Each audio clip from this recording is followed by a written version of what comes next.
السلام عليكم ورحمة الله وبركاته. وعليكم السلام ورحمة الله وبركاته. الحمد لله والصلاة والسلام على رسول الله وعلى آله بالله. أعوذ بالله من الشيطان الرجيم. بسم الله الرحمن الرحيم.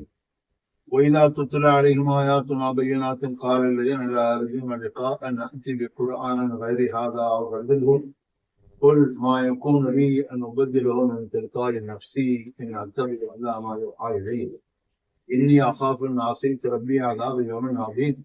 صدق الله العظيم.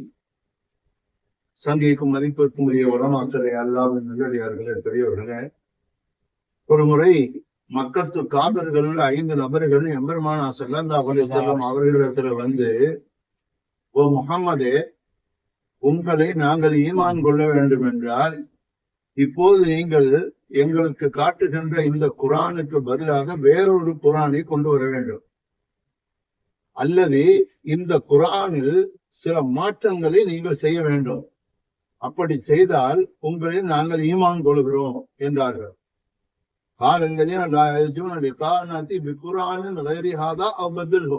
வேற குர்ஆன் கொண்டு வரணும் அல்லது சில மாற்றங்கள் செய்யணும். சில மாற்றங்கள்லாம் என்ன, நாங்கள் வணங்கக்கூடிய சிலைகளை உங்களுடைய வேதத்தில் அது பற்றி சில குறைகள் சொல்லப்பட்டிருக்கின்றன. உண்மையா அப்படித்தான். ஏன்னா நீங்க எல்லாம் சிலைகளை வணங்குறீங்களே, அந்த சிலைகள் உங்களுடைய கூற்றுகளை காதால் கேட்குமா, கண்ணால் பார்க்குமா, கையால் உதவி செய்யுமா? எதுவுமே செய்யாது. அதன் மேல் ஒரு கொசு இருந்தா கூட அதை விரட்ட முடியுமா? தன்னைத்தானே உதவி செய்ய முடியும், தனக்குத்தானே உதவி செய்ய முடியாது. தன் மீது இருக்கிற கொசுவையும் விரட்ட முடியாது. உங்களுக்கு எப்படி உதவி செய்ய முடியும்? இப்படி எல்லாம் குர்ஆன்ல ஆயத்து இருக்கு. இதுதான் அவன் சொன்னான். இந்த மாதிரி ஆயத்துக்கள் எல்லாம் எடுத்துட்டு சிலைகளை நீங்கள் வணங்குங்கள் அப்படின்னு ஒரு ஆயத்தை சேர்த்து வைங்க. அப்படின்னா உங்களை நாங்க ஈமான் கொள்வோம். ஏன்னா பழைய காலத்துல பாதிரிமார்கள், கிறிஸ்துவ மதத்தை சார்ந்த பாதிரிமார்களும் யூத மதத்தை சார்ந்த பாதிரிமார்களும் தத்தமது வேதங்களும் சில மாற்றங்களை செய்யவில்லையா? அத மாதிரி நீங்களும் செய்தா என்ன, செய்தா உங்களை ஏற்றுக்கொள்றோம், ஈமான் கொள்றோம் அப்படின்னு சொன்னாங்க. அப்பதான் அல்லாஹ் தஆலா நம்ம மேல ஓதுன சூரத்து யூனுஸ்ல வரக்கூடிய இந்த ஆயத்தை இறக்கி வச்சான். இந்த ஆயத்துல அல்லாஹ் என்ன சொல்றான், குல் மா யகூனு லி அன் உபதிலஹு மின் தில்காஇ நஃப்ஸி. நபியே, நீங்கள் சொல்லுங்கள், நான் என்னுடைய சுய இஷ்டப்படி என்னுடைய தரப்பிலிருந்து திருக்குர்ஆனில் எந்த மாற்றத்தையும் நான் செய்ய மாட்டேன், செய்ய முடியாது என்று சொல்லிவிடுங்கள். இன் அத்தபே இல்லாம யுஹா இலைய. அல்லாஹ் எனக்கு எதை வஹீயாக அறிவிக்கிறானோ அதைத்தான் நான் பின்பற்றுவேன் என்று நபியே நீங்கள் சொல்லுங்கள் என்று அல்லாஹ் ஜல்லஷானு வ தஆலா ஒரு ஆயத்தை இறக்கி வச்சான். அப்ப குர்ஆன்ல அல்லாஹ் தஆலா எதை இறக்குனானோ அதை யாரும் மாற்ற முடியாது, ஒரு புள்ளி கூட மாற்ற முடியாது.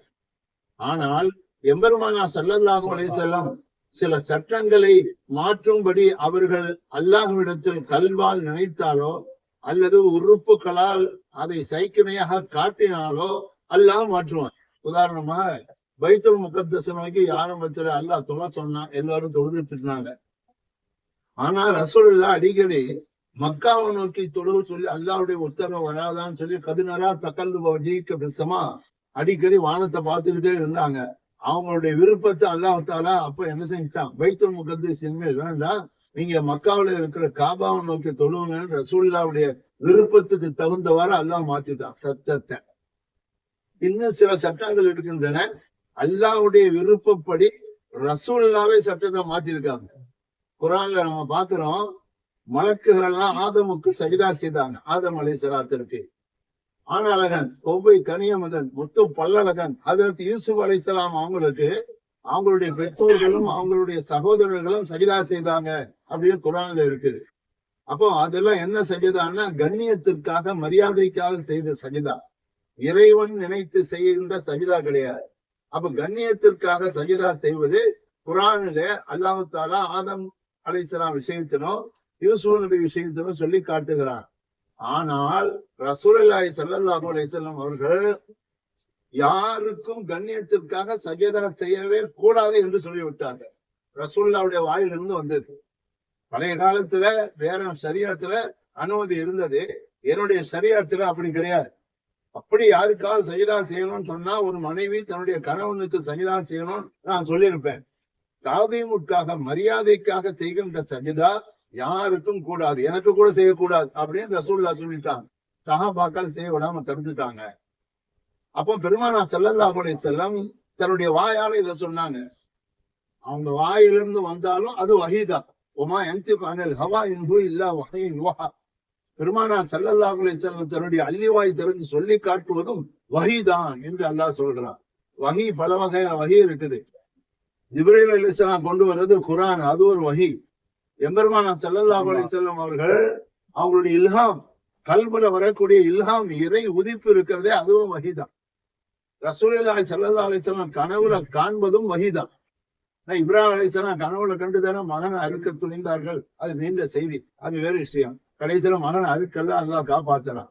அது மாதிரி சஹாபாக்கள் கனவுல கண்டு அந்த கனவு உண்மையானது என்று ரசூலுல்லாஹ் சொன்னா அதுவும் ஒரு வகையில வஹீதான். உதாரணமா பாங்கு சொல்ற விஷயம், நீங்கெல்லாம் தொழுகைக்கு அழைங்கன்னு குர்ஆன்ல பாங்கு சொல்லுங்கன்னு எங்கேயாவது இருக்கான்னா இல்ல.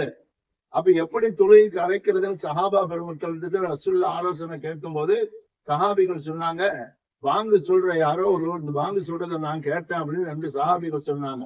இதுதான் ஹக்கு, அதே பாங்காவை போன்று ரசூலுல்லாஹ் சொன்னாங்க. ஹதீஸ்ல பார்க்கிறோம். அப்ப அதுவும் வஹீதான். அப்போ பெருமானா ஸல்லல்லாஹு அலைஹி வஸல்லம் அவர்கள் அல்லாஹ்வுடைய புறத்திலிருந்து கனவின் மூலமோ இல்ஹாமின் மூலமோ ஜிப்ரீல் அலைஹிஸ்ஸலாம் மூலமோ வரக்கூடிய அந்த வஹியத்தான் அப்படியே நமக்கு குர்ஆன்ல சொல்லிட்டாங்க, சொல்லி இருக்கிறாங்க. அப்போ உமா உன்சில இலைக்க, நபியே உன் மீது இறக்கப்பட்டது அப்படின்னு அலிபுல்லா மீன்லாம் எல்லாம் சொல்றான். இறக்கப்பட்டதுன்னா ஜிப்ரீல் மூலம் இறக்கினாலும் சரி, அல்லாஹ் தஆலா ரசூலுடைய கல்புல இறக்கினாலும் சரி, எல்லாமே வஹீதான். சரி, இந்த வஹிய நான் ஒரு புள்ளி கூட மாற்ற மாட்டேன். அந்த காபிர்களை குர்ஆன்ல சிறிது மாற்றம் செய்யுங்கள் என்று சொல்லும் போது என் தரப்பிலிருந்து எந்த மாற்றமும் வராது, முடியாது, கியாம நாள் வரை அது நடக்காதுங்க கருத்தை ரசூலுல்லாஹி ஸல்லல்லாஹு அலைஹி வஸல்லம் சொன்ன மாதிரி இப்பவும் அப்படியே தான் இருக்கிறது. இப்போ எந்த மாற்றமும் குர்ஆனில் நான் செய்ய மாட்டேன் என்று பெருமானா ஸல்லல்லாஹு அலைஹி வஸல்லம் சொன்னதிலிருந்து இன்னொரு கருத்து என்னன்னா, ரசூலுல்லாஹ்க்கு குர்ஆன் எப்படி வந்ததோ அப்படி நம்ம ஓதுறது, அப்படியே பின்பற்றுவது, அதுதான் குர்ஆன். இப்ப உதாரணமாக எழுத்துக்களை என்ன செய்யறாங்க, குர்ஆன தமிழ்ல, ஆங்கிலத்துல, அரபி மொழி அல்லாத பல மொழிகள்ல அச்சிட்டு வெளியிடுறாங்க. இப்ப யாசீன் தபாரக்கல்லதெல்லாம் தமிழ்லயே வந்திருக்குது. இதை ஓதலாமா, அச்சிடலாமான்னு அச்சிடவும் கூடாது, ஓதவும் கூடாது. ஏன்னா ஹருப்புகள் எல்லாம் மாறும். உதாரணமா அல்ஹம்து அப்படின்னு அரபில சொல்றோம், தமிழ்ல அல்ஹம்துன்னு தான் இருக்கும். ஹம்து ஹே வராது, ஹே தான் வரும். அல்ஹம்து அப்படின்னு சொல்ற தூணா போட்டா தமிழ்ல தூன்னு சொல்லலாம், தூன்னு சொல்லலாம். அப்ப அது குர்ஆன் கிடையாது. அல்ஹம் து அப்படின்னு ஓதுனா அது குர்ஆன் கிடையாது. அல்ஹம்து தால வச்சு ஓதுனாதான் அது குர்ஆன் ஆகும். அப்ப அரபி அல்லாத மொழிகள்ல குர்ஆனை அச்சிடுவது ஹராமோ, கூடாது. அதுல ஓதுறதும் கூடாது. ஏன்னா குர்ஆன் அது கொலை செய்யறதாகும். இன்னைக்கு தமிழ்நாட்டுல நிறைய மக்களுக்கு குர்ஆன் ஓத தெரியறது. எல்லாமே தான் பிள்ளைகளை MA BA MBBS அப்படின்னு படிக்க வச்சிருக்காங்க. பெரிய பெரிய படிப்பாளிகளை அல்ஹம்து ஓதுங்கன்னு சொன்னா ஏருக்கு மாறா கண்டப்பட்டு என்ன செய்யறாங்க, அல்ஹம்து ஓதுறாங்க. அவ அரபி படிக்கிறது வாஜிபு. குர்ஆன் அல்ஹம்து சூரா தொழுகையில ஓதுறது கட்டாய கடமை. அல்ஹம்து சூராவும் அத்தஹியாத்தும் பரது. லம்மு சூரா அல்ஹம்துக்கு பிறகு வேறு சூரா ஓதுறது ஹனஃபி மதஹ்புல வாஜிபு, ஷாஃபி மதஹ்புல சுன்னத்து. சூரா ஓதாண்டாலும் பரவாயில்லை. அப்ப அல்ஹம்து அத்தஹியாத்தும் கண்டிப்பா கிளீனா, ஹர்ஃபு கிளீனா ஓதணும்.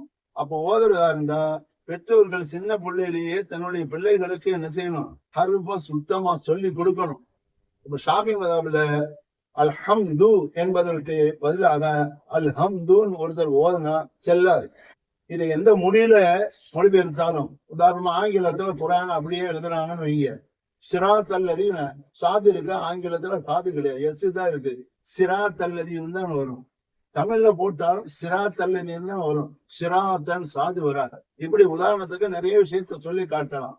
அதனால குர்ஆன அரபி அல்லாத வேறு மொழியில அச்சிடுவதும் அந்த மொழிகளை பார்த்து குர்ஆனை ஓதுறது கொலை பண்றதா.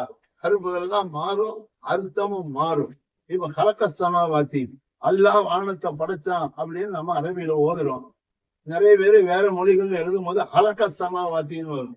எப்படி வந்துடும்? அல்லாஹ் வானத்தை செலைச்சான் அப்படின்னு அர்த்தம் வந்துடும். அப்ப அது எவ்வளவு பெரிய தவறு என்பதை நாம் புரிந்து கொள்ள வேண்டும்.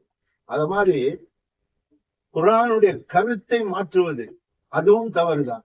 இப்ப காதியானிகள் என்ன சொல்றாங்க? ஈசா அலைஹிஸ்ஸலாம் மூத்தா போயிட்டாங்க அப்படின்னு சொல்றாங்க.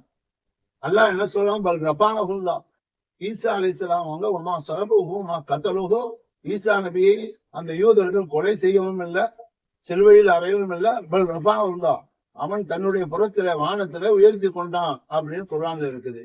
இது காதியானிகள் என்ன சொல்லுவாங்க? அல்லாஹ் அவங்களுடைய அந்தஸ்தை உயர்த்திட்டான், ஆனா அவங்க மூத்தா போயிட்டாங்க அப்படின்னு சொல்லுவாங்க காதியானிகள். குர்ஆனுடைய கருத்தை சிதைப்பது, குர்ஆனுடைய ஹர்ஃபை சிதைப்பது, கருத்தை சிதைப்பது, குர்ஆனுடைய சட்டத்திற்கு, இஸ்லாமிய சட்டத்திற்கு விரோதமாக ஒரு சட்டத்தை கொண்டு வருவது எல்லாமே ஹராமு தான். நெல்லிக்குப்பத்துல ஹைதர் அலின்னு ஒரு எழுத்தாளர் இருந்தார். அவரு முத்துப்பேட்டை ஷேக் தாவூத் ஒலிலாம் புக்கு எழுதி அதுல பல விஷயத்த சொல்லும் போது ஈசா நபியினுடைய கபரு காஷ்மீர்ல இருக்குன்னு எழுதியிருக்கிறார். இது எவ்வளவு பெரிய அயோக்கியத்தனம்! ஈசா நபி தான் இன்னும் மூத்தா போகவே இல்லையே, அவங்க வானத்துல இருக்காங்க. கியாம நாளுக்கு நெருக்கமாக துன்யாவில இறங்கி தஜ்ஜாலை வெட்டுவாங்க. கடைசியில துன்யாவில 40 வருஷங்கள் வாழ்ந்த ரசூல் ஸல்லல்லாஹு அலைஹி வஸல்லம் பக்கத்துல அடக்கம் செய்வார்கள். இதுதான் அசல் இஸ்லாம் என்பதை நாம் புரிந்து கொள்ள வேண்டும். அப்போ குர்ஆனுடைய ஹர்ஃபை மாற்றுறதோ கருத்தை மாற்றுறதோ இஸ்லாமிய சட்டங்களை ஏற்குமாறாக அவன் இஷ்டப்படி மாத்துறதோ ஹராம் ஆச்சு.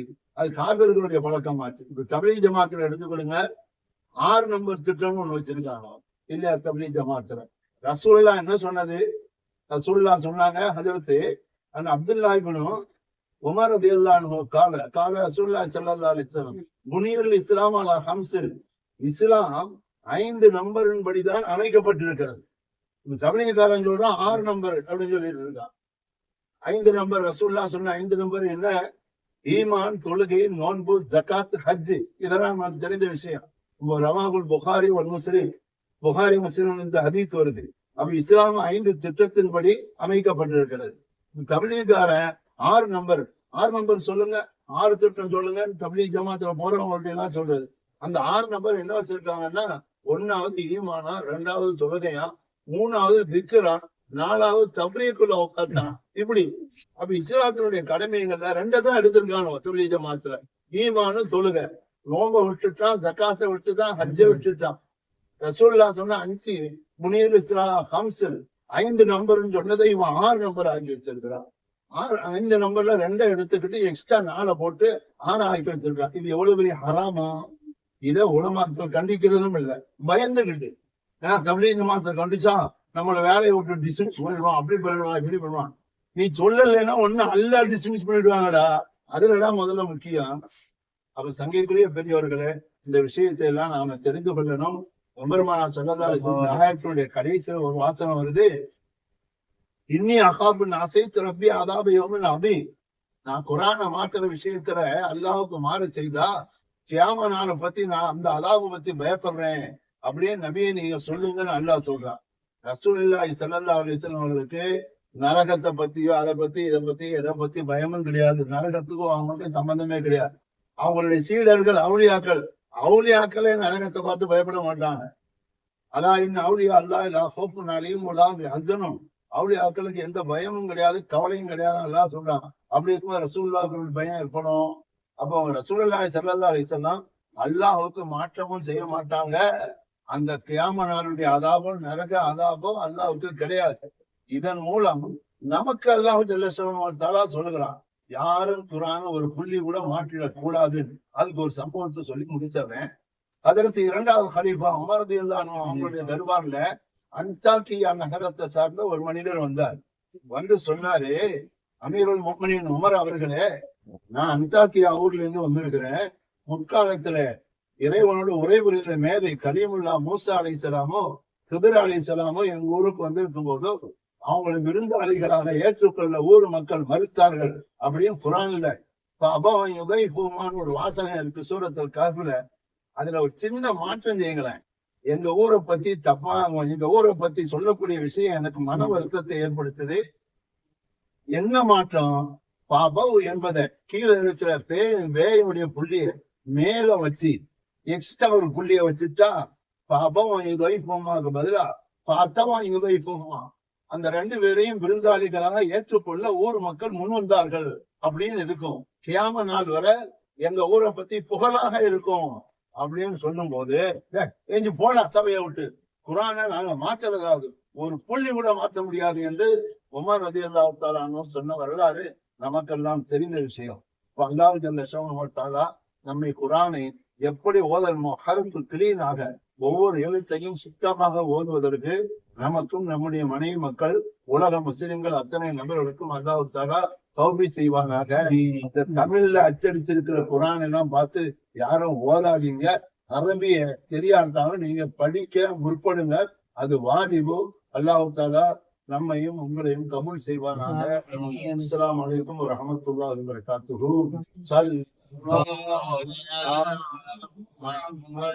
ஸல்லல்லாஹு அலைஹி வஸல்லம் ஸல்லல்லாஹு அலைஹி வஸல்லம் ஸல்லல்லாஹு அலைஹி வஸல்லம்.